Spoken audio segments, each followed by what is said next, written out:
सो दोस्तों, वेलकम आपको मेरे चैनल में। तो आज आप दोस्तों को इस वीडियो में मैं बताऊंगा कि अगर आप माइक्रोसॉफ्ट एक्सेल यूज़ कर रहे हैं और इसमें फॉर्मेट पेंटर का ऑप्शन आपको नहीं पता कि ये किस तरह वर्किंग करता है, ये देख यहाँ पे भी है, आप चेक कर सकते हैं।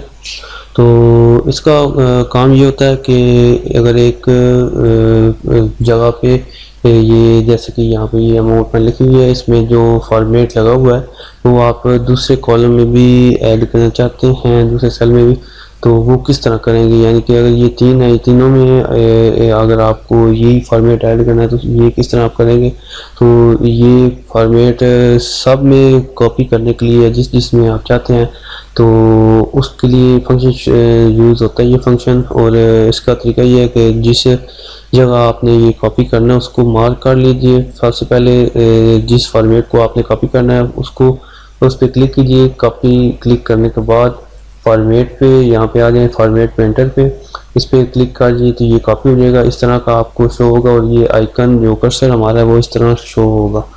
तो जिस जगह पे आपको ये पेंटर फॉर्मेट पेंटर जो है इसको कॉपी कर पेस्ट करना है, अप्लाई करना है, वो सब मार्क कर लीजिए इस तरह।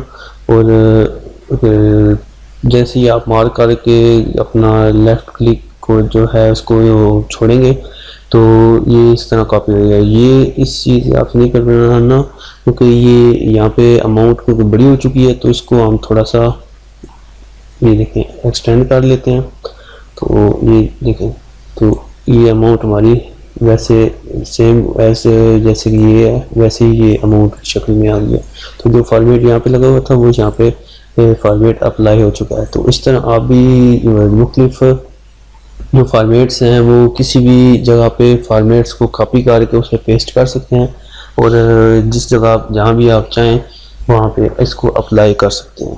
तो उम्मीद आप दोस्तों को समझ आ गई होगी। अगर समझ आ गया तो लाइक जरूर कर दीजिएगा, वीडियो पसंद आए तो लाइक जरूर कर दीजिएगा, दोस्तों साथ शेयर कीजिएगा। मिलते हैं नेक्स्ट वीडियो में, दुआ में याद रखिएगा।